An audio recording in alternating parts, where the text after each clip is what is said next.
Hi friends, welcome back to my channel Yummy Days with Kavita. இன்னைக்கு சூப்பரான ஒரு கோதுமை ரவை கிச்சடி தான் செய்ய போறோம்.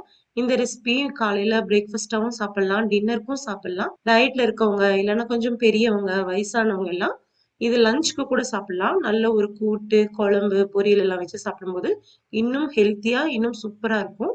வாங்க இந்த சூப்பரான ரெசிபி எப்படி செய்யறதுன்னு பார்க்கலாம். 2 டேபிள் ஸ்பூன் தேங்காய் எண்ணெய் சேர்த்திருக்கேன். நீங்க எந்த எண்ணெய் யூஸ் பண்ணுவீங்களோ அது கூட நீங்க சேர்த்துக்கலாம். எண்ணெய் நல்லா காஞ்சதும் கடுகு உளுந்து போட்டு தாளிச்சுக்கலாம். கடுகு நல்லா பொரிஞ்சதும் 2 டேபிள் ஸ்பூன் கடலைப்பருப்பு சேர்த்துக்கிறேன். இது கூடவே ஒரு 2 டேபிள் ஸ்பூன் வேர்க்கடலை சேர்த்துக்கிறேன். கடலைப்பருப்பு வேர்க்கடலை எல்லாம் சேர்த்து நீங்க செய்யும்போது டேஸ்ட் ரொம்ப சூப்பரா இருக்கும். 2 வரமிளகாய் எடுத்திருக்கேன், அதை நல்லா கிள்ளி சேர்த்துக்கலாம். 2 பச்சை மிளகாய் 2ஆ நறுக்கியிருக்கேன், அதையும் உள்ள சேர்த்துக்கலாம். கொஞ்சம் கருவேப்பிலை சேர்த்துக்கலாம். இதெல்லாம் நல்லா வதக்கி விட்டுருங்க. ஒரு பெரிய வெங்காயத்தை நல்லா நீல வாக்கில் நறுக்கியிருக்கேன், அதையும் உள்ள சேர்த்துக்கலாம். கொஞ்சம் உப்பு சேர்த்து வெங்காயத்தை நல்லா வதக்கிக்கலாம்.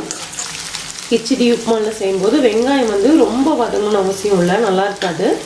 1-2 வதக்கிக்கோங்க. சாப்பிடும்போது நல்லா கடிப்படணும், அப்போ தான் டேஸ்ட்டாக இருக்கும். வெங்காயம் இந்த அளவுக்கு வதங்கினதும் நம்ம காயெல்லாம் உள்ள சேர்த்துக்கலாம். இஞ்சி பூண்டு ஃப்ளேவர் பிடிக்கும் அப்படின்னா, டேஸ்ட் பிடிக்கும் அப்படின்னா இஞ்சி பூண்டு விழுது கூட சேர்த்துக்கலாம். நான் சேர்த்துல. கேரட் இந்த மாதிரி கியூப்ஸாக நறுக்கி வச்சிருக்கேன், இது உள்ள சேர்த்துக்கலாம். பீன்ஸையும் அதே மாதிரி நறுக்கி வச்சிருக்கேன், பீன்ஸையும் உள்ள சேர்த்துக்கலாம். பச்சை பட்டாணி சேர்த்துக்கலாம்.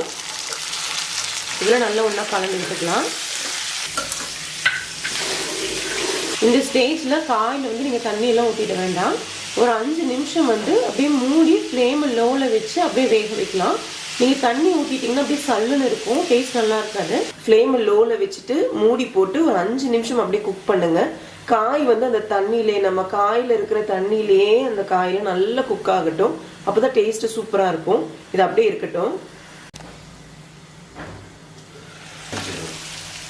பாருங்க, இந்த மாதிரி காயிலிருந்து தண்ணி நல்லா பிரிஞ்சு வரும்.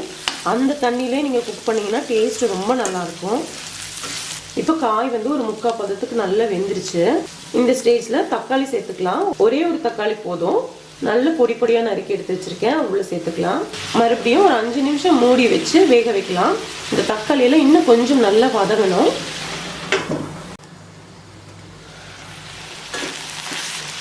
தக்காளியும் நல்லா மசிய வெந்துருச்சு. இப்போ நம்ம தண்ணி சேர்த்துக்கலாம். நம்ம எந்த கப்பில் ரவை எடுக்க போகிறோமோ அந்த கப்பில் 2.5 கப்பு தண்ணி சேர்த்துக்கலாம். நான் இந்த கப்பில் தான் ரவை எடுக்க போகிறேன். தண்ணி நல்லா கொதிச்சு வரணும். கொதிச்சு வந்ததுக்கு அப்புறம் தான் நம்ம ரவை சேர்த்தணும். நல்லா இது கொதிக்கட்டும். இப்போ இதில் உப்பு டேஸ்ட் பார்த்துக்கோங்க.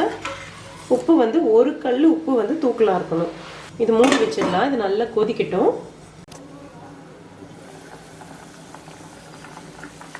தண்ணி நல்லா கொதிச்சிருச்சு. இந்த ஸ்டேஜில் காய் ஃபுல்லாக நல்லா வெந்துடும். தண்ணி நல்லா கொதிச்சிருச்சு. இப்போ நம்ம ரவையை உள்ளே சேர்த்துக்கலாம். நீங்கள் வெள்ளை ரவையை சேர்த்துற மாதிரி இருந்ததுன்னா வறுத்துட்டு சேர்த்தணும். இது கோதுமை ரவைங்கிறனால நம்ம வறுக்க வேண்டிய அவசியம் இல்லை, நம்ம அப்படியே சேர்த்துக்கலாம். நம்ம எந்த கப்பில் தண்ணி அளந்தோமோ அதே கப்பில் 1 கப்பு ரவை எடுத்திருக்கேன், உள்ளே சேர்த்துக்கலாம். கொஞ்சம் கொஞ்சமாக சேர்த்துக்கோங்க.